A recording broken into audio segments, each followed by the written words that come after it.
اعوذ باللہ من الشیطان الرجیم بسم اللہ الرحمن الرحیم الحمد للہ رب العالمین الرحمن الرحیم مالک یوم الدین ایاک نعبد و ایاک نستعین اہدنا الصراط المستقیم صراط الذین انعمت علیہم غیر المغضوب علیہم ولا الضالین آمین۔ ناظرین، آپ سب کو رمضان مبارک ہو۔ رمضان کی رات شروع ہو گئی، پہلی تراویح آپ نے پڑھ لی۔ کہیں سوا پارے کے حساب سے تراویح کا نصاب ہوتا ہے اور قرآن کو 27ویں شب میں ختم کیا جاتا ہے، کہیں ایک پارہ کے حساب سے پڑھا جاتا ہے اور 29ویں شب کو قرآن ختم کیا جاتا ہے اور ایک پارے کو کہیں ایڈجسٹ کیا جاتا ہے۔ ہمارا یہ سلسلہ وار خلاصہ تراویح کا پروگرام دوسرے نصاب کے مطابق ہوگا، یعنی روزانہ ہم ایک پارے کا خلاصہ بیان کریں گے، 29 راتوں میں 29 اور ایک پارے کا خلاصہ انشاءاللہ ہم 25 یا 27ویں شب میں کہیں ایڈجسٹ کریں گے۔ حضرات، قرآن کو پڑھنے میں آسانی کے لیے بعد میں صحابہ کے دور میں کئی چیزیں لوگوں نے اس میں شامل کیں، جن میں سے ایک اعراب کا لگانا، زیر زبر پیش پہلے ہوا نہیں کرتا تھا، لیکن اسلام جب دور تک پھیل گیا تو یہ ضرورت محسوس ہوئی کہ صحیح پروننسیشن کے لیے اعراب کو لگا دیا جائے۔ اسی طرح ایک عام بندہ مومن جو ایک مہینے میں ایک قرآن ختم کرنا چاہتا ہو، اس کے لیے قرآن کے ایکول 30 پارٹس کیے گئے۔ یہ خدا کی طرف سے نہیں ہے، یہ انسانوں کہ پڑھنے کی آسانی کے لیے بعد میں اس طرح کی تقسیم کی گئی ہے، اور اس میں نہ رکوع کا حساب ہے نہ سورتوں کا حساب ہے۔ ایکول پارٹس میں 30 پارٹس کر دیے گئے، جسے ہم جز کہتے ہیں۔ آج ہم پہلے جز کا خلاصہ بیان کریں گے۔ اس جز کا نام ہے الف لام میم۔ ہر جز کی شروعات پہلی آیت کے پہلے جملے سے ہے، جیسے سیقول السفہاء تلک الرسل، لیکن یہ پارے کا نام یہ شروع ہوتا ہے بسم اللہ الرحمن الرحیم سے، تو یہ پارہ بسم اللہ پارہ نہیں ہے۔ اس پارے کی پہلی صورت ہے الحمدللہ رب العالمین، تو اس پارے کا نام الحمد نہیں ہے، اس پارے کا نام لکھا جاتا ہے الف لام میم، جو سورہ بقرہ کی پہلی آیت ہے۔ سورہ فاتحہ پر تھوڑی سی گفتگو کریں گے، پھر انشاءاللہ سورہ بقرہ کا وہ حصہ جو پہلے پارے میں آیا ہے اس پر گفتگو ہوگی۔ قرآن کی پہلی آیت ہے بسم اللہ الرحمن الرحیم، لیکن اس سے پہلے ہم قرآن کی تلاوت کی شروعات کرتے ہیں اعوذ باللہ من الشیطان الرجیم سے۔ وہ اس لیے کہ خود قرآن میں حکم آیا ہے فَإِذَا قَرَأْتَ الْقُرْآنَ فَاسْتَعِذْ بِاللَّهِ مِنَ الشَّيْطَانِ الرَّجِيمِ، جب تم قرآن کی تلاوت کرو تو اللہ تعالیٰ کی پناہ چاہو شیطان مردود سے۔ اس کی وجہ یہ ہے کہ شیطان ہمارا کھلا ہوا دشمن ہے۔ جس دن اسے اللہ تعالیٰ نے دنیا میں بھیجا تو لعنت کے ساتھ بھیجا، لعنہ اللہ، اللہ تعالیٰ نے اس پر لعنت کی۔ جاتے ہوئے اس نے اللہ تعالیٰ کو چیلنج کیا اور کہا کہ وَقَالَ لَأَتَّخِذَنَّ مِنْ عِبَادِكَ نَصِيبًا مَفْرُوضًا، تو نے مجھے آدم کو سجدہ کرنے حکم دیا اور میں سمجھتا ہوں کہ آدم اس لائق نہیں ہے، لیکن مجھے موقع دے، میں دنیا میں جانے کے بعد یہ ثابت کروں گا کہ میں بڑا ہوں اور وہ میری اتباع کرنے والا ہے، تو میں تیرے بندوں میں سے ایک مقرر حصہ لے کر رہوں گا۔ اور اس نے اپنا منصوبہ بھی بتایا اور کہا کہ وَلَأُضِلَّنَّهُمْ، میں ان کو طرح طرح سے گمراہ کروں گا، وَلَأُمَنِّيَنَّهُمْ، میں ان کو مختلف آرزوؤں میں مبتلا کروں گا، وَلَآمُرَنَّهُمْ، اور میں ان کو حکم دوں گا کئی غلط کاموں کا حکم دوں گا اور وہ لوگ کرنے لگیں گے۔ تو انفرادی طور پر شیطان ہمارا دشمن ہے، وہ نہیں چاہتا کہ ہم ہدایت پائیں، اس لیے قرآن کی شروعات جو ہدایت کی کتاب ہے وہ استعاذہ سے ہونا چاہیے، تعوذ جسے کہتے ہیں، ہم اللہ تعالیٰ کی پناہ مانگتے ہیں۔ اور سماجی سطح پر بھی یہ معلوم ہونا چاہیے کہ نبی کریم صلی اللہ علیہ وسلم جس دعوت کو لے کر آئے، وہ دعوت کے بعد وہ ہماری ذمہ داری ہے کہ اس مشن کو ہم آگے بڑھائیں۔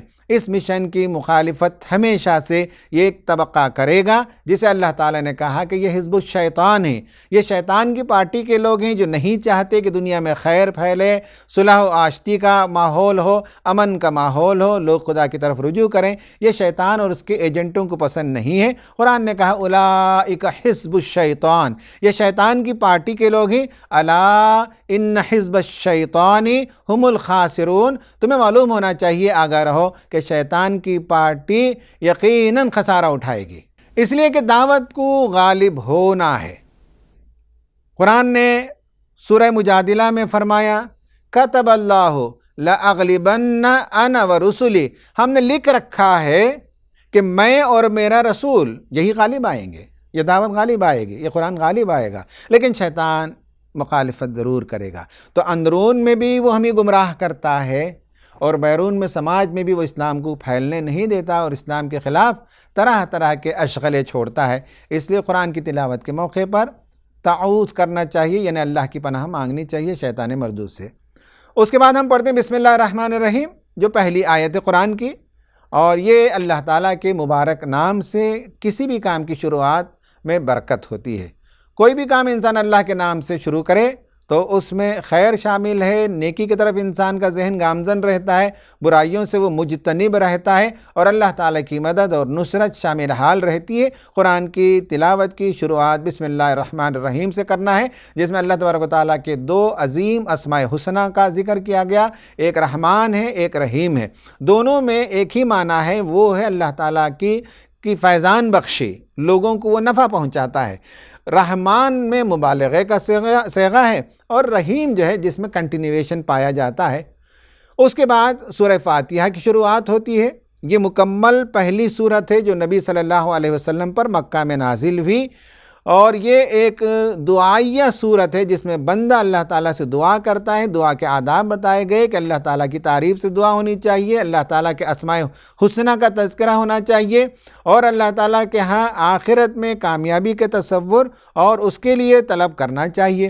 اللہ تعالیٰ سے ہدایت مانگنا چاہیے، اور اللہ تعالیٰ سے یہ بھی مانگنا چاہیے کہ غلط راہ میں جانے سے حفاظت کرے۔ تو اس طرح سے سورت کے اندر دعائیہ کلمات ہیں اور انسان ہدایت طلب کرتا ہے، اور اللہ تعالیٰ سے جب بندہ سوال کرتا ہے اہدنا الصراط المستقیم، تو اللہ تبارک و تعالیٰ اس کے جواب میں پوری کتاب ہدایت کی نازل کرتا ہے اور کہتا ہے کہ لو، جو تم نے ہدایت طلب کی وہ ہدایت میں نے تمہیں عطا کر دی۔ ہدایت کا 4 معنی ہے۔ ایک ہے راستہ، زندگی کا راستہ، ایک اسلام کا بتایا ہوا راستہ ہے، کمیونزم کا ایک راستہ ہے، سوشلزم کا ایک راستہ ہے، کیپٹلزم کا ایک راستہ ہے زندگی کا، اور لوگوں کے اور بہت سے راستے ہیں۔ یہ سب پگ ڈنڈیاں ہیں جو آگے جا کر خاردار جھاڑیوں میں گم ہو جاتے ہیں، انسان کو لے جا کر تباہ کرتے ہیں۔ ایک ہی راستہ جو سیدھا ہے وہ یہاں سے شروع ہو کر جنت تک پہنچانے کا، تو راستہ ہے ہدایت کا معنی۔ ہدایت کا معنی راستہ دکھانا بھی ہے، گائیڈ کرنا، جیسے بورڈز لکھے ہوتے ہیں، یہ راستہ ادھر جاتا ہے، یہ راستہ ادھر جاتا ہے۔ تو یہ اسلام بھی انہی معنوں میں ایک راستہ ہے کہ بتاتا ہے کہ یہ صحیح طریقہ ہے، یہ غلط کام ہے، یہ غلط کام ہے، یہ کرنا ہے، یہ نہیں کرنا ہے۔ تیسرا ہے راستے پر چلانا، انبیاء آتے ہیں اور انگلی پکڑ کر راستے پر چلا دیتے ہیں۔ اور ہدایت کا چوتھا معنی ہے منزل پر پہنچانا، جنت تک یہ قرآن ہمیں ضرور پہنچائے گا۔ حضرات، رمضان المبارک میں قرآن کی شروعات ہم کر رہے ہیں اس یقین کے ساتھ کہ یہ ہمیں راستہ دکھائے گا، راستے پر چلائے گا اور انشاءاللہ جنت تک پہنچائے گا۔ تو اس صورت میں پہلے اللہ تبارک و تعالیٰ کی حمد و ثنا بیان کی گئی، تعریف بیان کی گئی، اور ہمیں معلوم ہونا چاہیے کہ اللہ تعالیٰ کی تعریف اتنی ہے کہ زمین و آسمان بھر جائیں تب بھی اللہ تعالیٰ کی تعریف ختم نہیں ہوگی، اور عرش کا جتنا وزن ہے اتنے وزن سے ہم اللہ تعالیٰ کے لیے حمد و ثنا بیان کریں تب بھی جو ہے وہ حمد ختم ہونے والی نہیں ہے۔ قرآن نے کہا چاہا کہ سارے سمندر کو اینک بنا دیا جائے، سارے جنگل کے درختوں کو کٹ کر کے نب بنا لیا جائے اور اللہ تعالیٰ کی تعریف لکھنی شروع کر دیں تو اینک ختم ہو جائے، جنگل ختم ہو جائے، لیکن اللہ تعالیٰ کی تعریف ختم نہیں ہوگی، اس تصور سے ہم الحمدللہ رب العالمین کہیں۔ بہت عظیم رب ہے جس نے ہم پر احسان کیا اور قرآن مجید کو نازل کیا، وہ رحمان و رحیم ہے، اس کی رحمانیت کا تقاضا تھا کہ اس نے ہماری ہدایت کے لیے اس کلام کو بھیجا۔ الرحمن علم القرآن، خدائے رحمان ہے جس نے تم کو قرآن کی تعلیم دی۔ مالک یوم الدین، مرنے کے بعد ہم یہیں جانا ہے، وہاں کی کامیابی کے لیے یہ سب کچھ ہم کر رہے ہیں، راستہ پا رہے ہیں اور اللہ تعالیٰ سے التجا کرتے ہیں کہ اے پروردگار ہم جو ہے صرف تیری عبادت کرتے ہیں، تجھی سے مدد مانگتے ہیں، ہم کو سیدھا راستہ دکھا، وہ راستہ جس پر چل کر دنیا میں لوگ کامیاب ہے اور آخرت میں بھی کامیاب ہے، وہ راستہ نہیں چاہیے جس پر چلنے کے بعد یا تو تیرا غضب ٹوٹ پڑا یا لوگ گمراہ ہو گئے اور ایکسٹریمز کا شکار ہو گئے، ایسے راستے پر چلنے سے ہماری حفاظت فرما۔ یہ سورت کے اندر قرآنی مضامین کا خلاصہ بیان کر دیا گیا ہے، توحید، رسالت، آخرت۔ توحید ہم شروع کرتے ہیں اللہ تعالیٰ کی تعریف سے، رحمان و رحیم سے، اور جب ہم ہدایت مانگتے ہیں تو ہادی اللہ تعالیٰ بھیجتا ہے، ہدایت کی کتاب بھیجتا ہے اور نبی بھیجتا ہے، اور پھر آخرت کے مالک یوم الدین کہتے ہیں، یوم جزا کا وہ مالک ہے اور اس دن کی کامیابی کے لیے ہم چاہتے ہیں کہ اس دنیا میں صحیح زندگی بسر کر سکیں۔ تو توحید، رسالت، آخرت کا مضمون اس سورت کے اندر آ گیا۔ اس کے بعد ہم آتے ہیں دوسری سورت، سورہ بقرہ، جس میں گائے کا ذکر ہے۔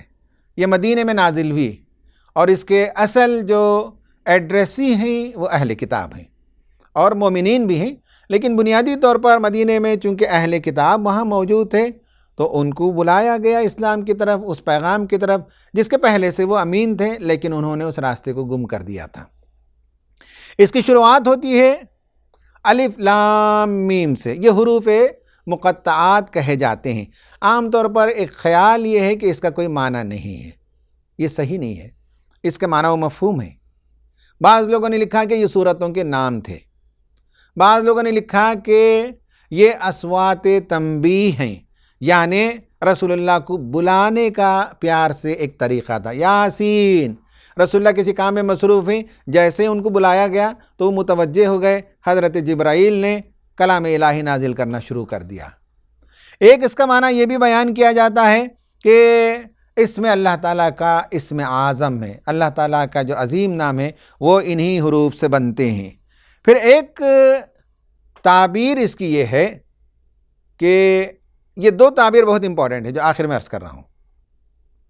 ایک یہ ہے کہ یہ چیلنج ہے، قرآن میں جہاں جہاں یہ حروف مقطعات آئے ہیں ان صورتوں کے اندر اللہ تعالیٰ نے کسی نہ کسی طریقے سے مکے کے مشرکین کو، کفار کو چیلنج کیا کہ تم اس جیسا ایک قرآن لے آؤ، نہیں لا سکتے تو 10 سورتیں لاؤ، نہیں لا سکتے تو ایک سورت لے آؤ، اور اس سورت کو بنانے کے لیے تمام انسانوں کو جمع کر لو، تمام جنات کو جمع کر لو، سوائے خدا کے جس کی چاہے مدد لے لو اور قرآن جیسا ایک کلام بنا دو۔ اس لیے کہ تم مخالفت کرتے ہو، تم نبی صلی اللہ علیہ وسلم کے بارے میں یہ کہتے ہو کہ یہ جو ہے ان کا گھڑا ہوا کلام ہے یا ان کی شاعری ہے یا وہ مجنون ہے یا یہ کہ وہ دیگر کتابوں سے کوئی اور ہے جو ان کو لکھاتا اور پڑھواتا ہے، یہ سب جو تم کہتے ہو، چیلنج یہ ہے کہ ایسا کلام تم بنا کے دکھا دو۔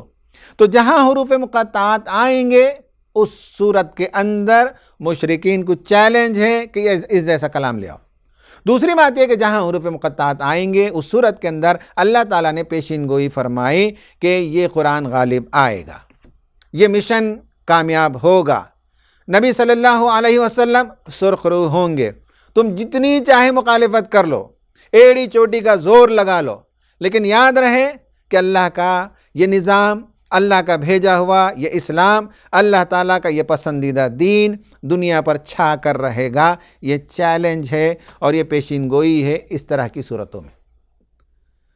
حضرات، سورہ بقرہ کا حاصل اگر کوئی پوچھے مجھ سے کہ 2-3 جملوں میں بیان کر دو تو میں بتاؤں گا کہ اس صورت کے اندر ایک اہل کتاب کے جرائم، ان کے قرارداد جرائم پیش کیے گئے، ان کا کرائم اور ان کا چارج شیٹ پیش کیا گیا۔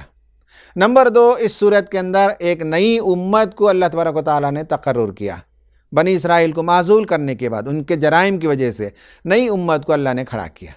اس امت کو کچھ نصیحتیں کی گئیں، اور تیسری بات، یہ ایسی امت ہے جس کے حوالے اللہ تعالیٰ نے اپنی آخری پسندیدہ شریعت دی اور کہا کہ قیامت تک زندگی بسر کرنے کا سب سے بہترین طریقہ یہی ہے۔ شریعت کے احکام اس صورت کے اندر آئے ہیں۔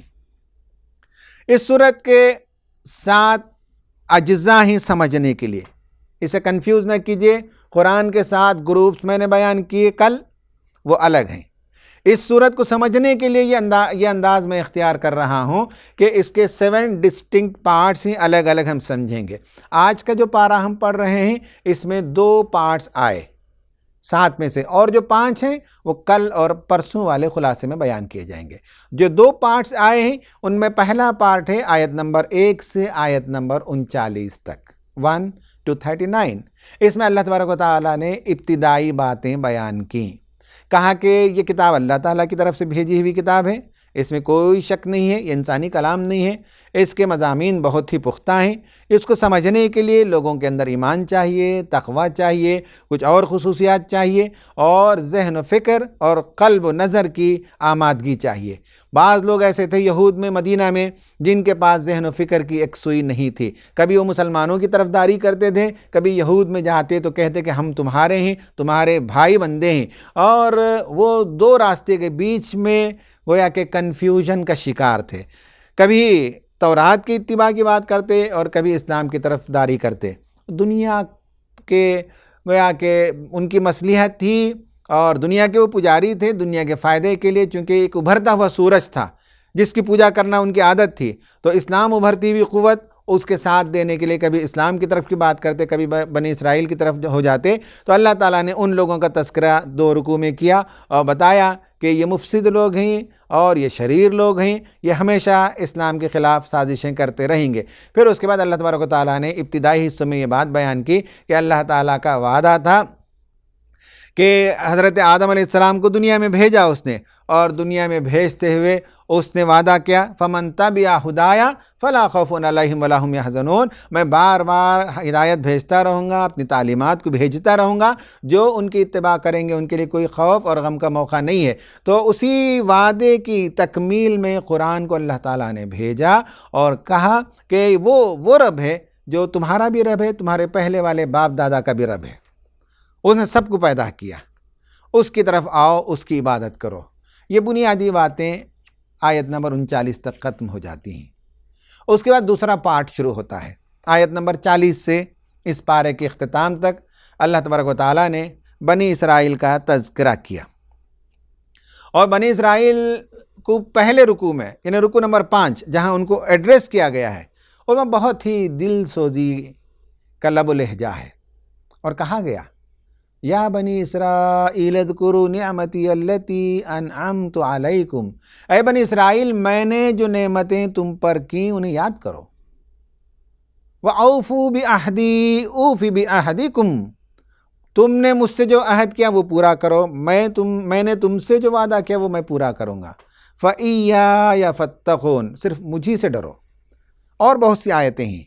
تو پہلے رکوع میں، یعنی رکوع نمبر 5 میں جہاں ان کو ایڈریس کیا گیا، انہیں بتایا گیا کہ مجھ سے ڈرو، رسول پر ایمان لے آؤ، نیکی کا حکم تو دیتے ہو لیکن اپنے آپ کو بھلا دیتے ہو، کتاب تو پڑھتے ہو اللہ تعالیٰ کی لیکن اسے سمجھتے نہیں ہو، نماز قائم کرو، زکوٰۃ دو، لیکن نماز تمہارے لیے بہت بھاری چیز بن گئی۔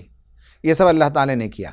اس کے بعد ان کا فرد قرارداد جرم، یعنی ان کا چارج شیٹ پیش کیا، ان کے کرائمز گنوائے، 1 2 3 4 5 6 7 8، اس طرح سے ترتیب وار آپ چاہیں تو لکھ لے سکتے ہیں۔ ان کے جرائم کو اگر ڈیوائیڈ کرنا چاہیں تو 3 کلاز میں ہم ڈیوائیڈ کر سکتے ہیں۔ سیکشن لگتے ہیں نا، کسی پر جب جرم ہوتا ہے سیکشن لگتے ہیں، تو یہاں 3 سیکشن کے تحت ان کا جرم ہے۔ ایک توحید کے باب میں انہوں نے شرارتیں کی، ایک تو رسالت کے باب میں انہوں نے بغاوتیں کی، اور ایک آخرت کے باب میں انہوں نے گمراہیاں کی۔ تینوں باب کے جرائم کو گنایا اللہ تعالیٰ نے۔ توحید کے باب میں جو ان سے غلطیاں ہوئی وہ یہ کہ اللہ تعالیٰ کے انعامات کو انہوں نے بھلا دیا، احسان فراموشی کی، نمک حرامی کی۔ اللہ تعالیٰ نے فرعون کے ظلم سے نجات دیا، بھول گئے۔ اللہ تبارک و تعالیٰ نے ان کے لیے من و سلوہ اتارا، بھول گئے۔ اللہ تبارک و تعالیٰ نے ان کو امامت کا درجہ دیا، بھول گئے۔ جو نعمتیں اللہ تعالیٰ نے دی، اللہ تعالیٰ کی ناشکری کی۔ توحید کا تقاضا ہے کہ شکر گزاری کا رویہ اختیار کیا جائے۔ انہوں نے خدا کے باب میں، توحید کے باب میں جو شرارتیں کی، ان میں سے ایک یہ ہے کہ وہ خدا کو دیکھنا چاہتے تھے، خدا سے بات کرنا چاہتے تھے۔ رسولوں کا معاملہ الگ ہے، اللہ تعالیٰ خود ان کو منتخب کرتا ہے، ان سے بات کرتا ہے، لیکن بندے کو یہ مجال نہیں ہونی چاہیے۔ لیکن انہوں نے کہا کہ یا موسیٰ لن نؤمن لک حتی نری اللہ جہرا، ہم ہرگز ایمان نہیں لے آئیں گے جب تک اللہ تعالیٰ کو ہم اپنی آنکھوں سے نہ دیکھ لیں، نعوذ باللہ، ہم بات کرنا چاہتے ہیں۔ یہ بھی انہوں نے ایک شرارت کی۔ توحید کے باب میں ان کا ایک طریقہ یہ تھا کہ جو عہد انہوں نے کیا، وَإِذْ أَخَذْنَا مِيثَاقَ بَنِي اسرائیل، ہم نے بنی اسرائیل سے جو میثاق لیا تھا، جو عہد لیا تھا، جو کویننٹ لیا تھا، اسے انہوں نے توڑ دیا۔ کویننٹ کیا لیا تھا؟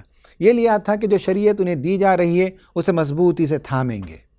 خُذُوا مَا آتَيْنَاكُمْ بِقُوَّةٍ، جو ہم تمہیں دے رہے ہیں مضبوطی سے تھامو، چھوڑ دیا انہوں نے۔ دوسرا یہ ہے کہ یہ جو دعوت، یہ جو پیغام، یہ جو شریعت تمہیں دی جا رہی ہے، اسے دوسروں تک پہنچاؤ۔ اور تیسرے نمبر پر ان سے یہ چاہا کہ بعد میں جب کوئی رسول آئے ان پر ایمان لے آنا چاہیے۔ تیسرا یہ کہ جب کوئی رسول آئے گا شریعت کی تجدید کے لیے، اس پر ایمان لانا ضروری ہوگا۔ لیکن اللہ سے کیے ہوئے ان وعدوں کو انہوں نے توڑ دیا، فراموش کر دیا۔ نعوذ باللہ، حضرت عزیر کو انہوں نے اللہ کا بیٹا قرار دیا۔ بہت بڑا شرک ہے، عظیم جرم ہے۔ شرک ویسے خود عظیم جرم ہے، اس پر نعوذ باللہ اللہ تعالیٰ کا بیٹا قرار دینا۔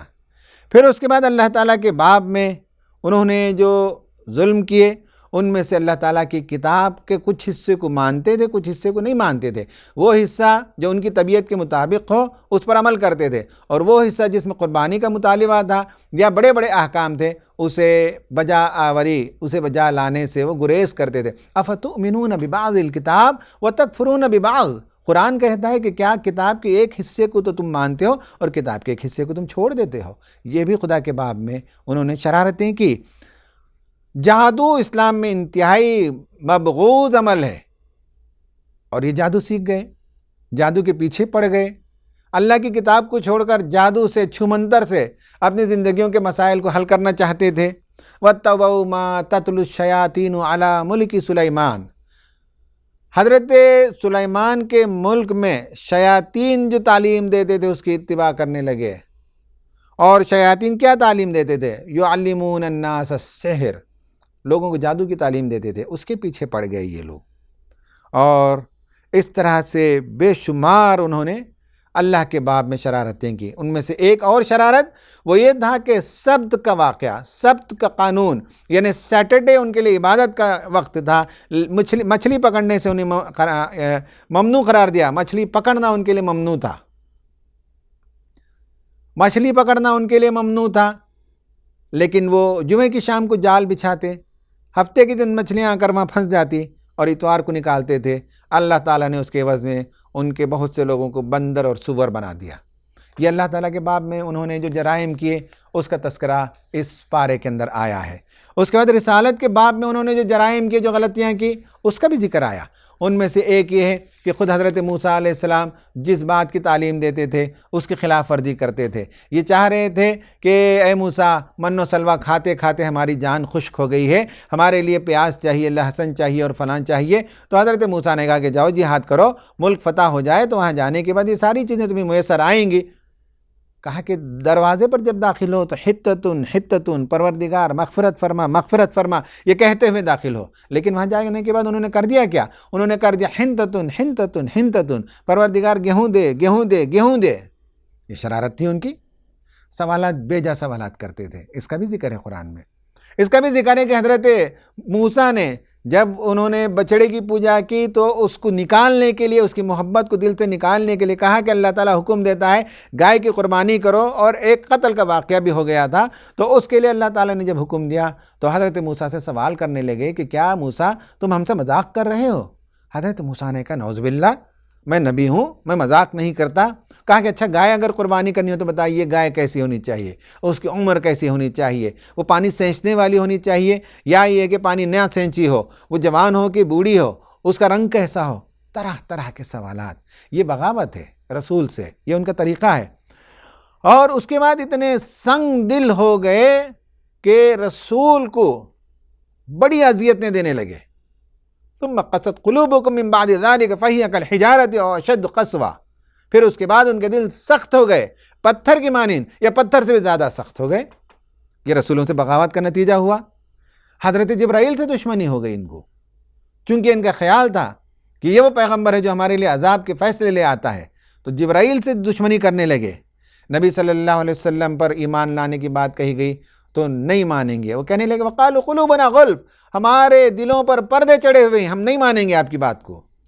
قرآن نے کہا کہ افکلما جاءکم رسول بما لا تہوی انفسکم استکبرتم ففریقا کذبتم وفریقا تقتلون، کہا کہ تمہارا کیا رویہ ہے کہ جب جب تمہارے پاس کوئی رسول آتا جو تمہاری خواہشات نفس کے خلاف کوئی تعلیم لے آتا تو ان میں سے ایک بڑی تعداد کو تم نے جھٹلایا اور ان میں سے ایک تعداد کو تم نے قتل کر دیا۔ رسولوں کے باب میں ان کی یہ بغاوتیں ہیں، یہ جرائم ہیں، یہ کرائمز ہے جسے اللہ تعالیٰ نے نوٹ کر کے بتا دیا، رہتی دنیا تک قیامت تک کو اس میں نوٹ کرا دیا کہ یہ وہ جرائم ہیں بنی اسرائیل کے، جس کے نتیجے میں ان کی امامت کے منصب کو اللہ تعالیٰ نے چھین لیا اور انہیں معزول کر دیا۔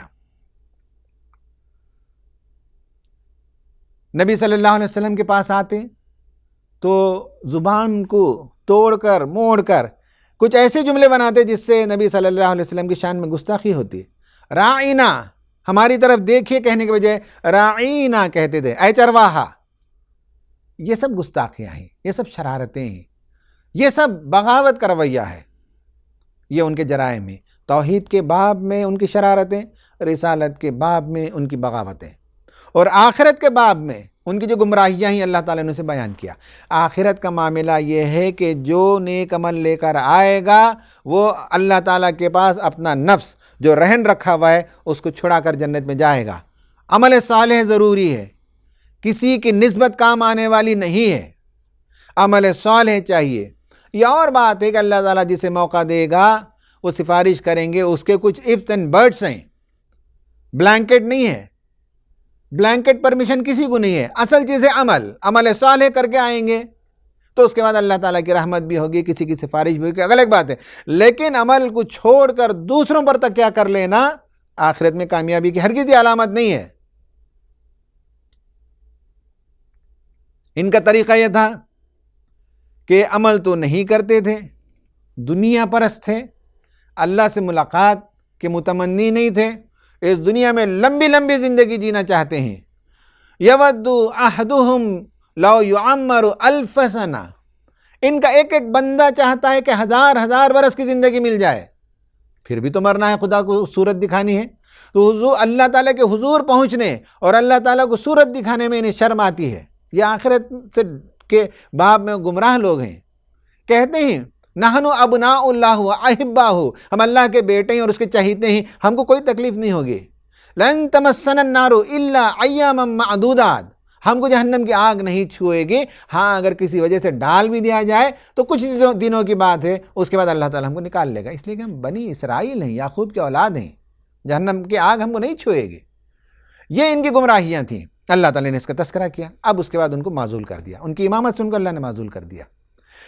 امامت سے معزول کرنے کے دو سمبلز ہیں، سمجھ لیجیے اچھی طرح سے۔ دنیا میں حکومتیں بدلتی ہیں، دو چیزیں بدل دیتے ہیں، ایک کانسٹیٹیوشن بدل دیا جاتا ہے، قانون کو بدل دیا جاتا ہے، دوسرا پارلیمنٹ بدل جاتا ہے، اس کے ممبرز بدل جاتے ہیں۔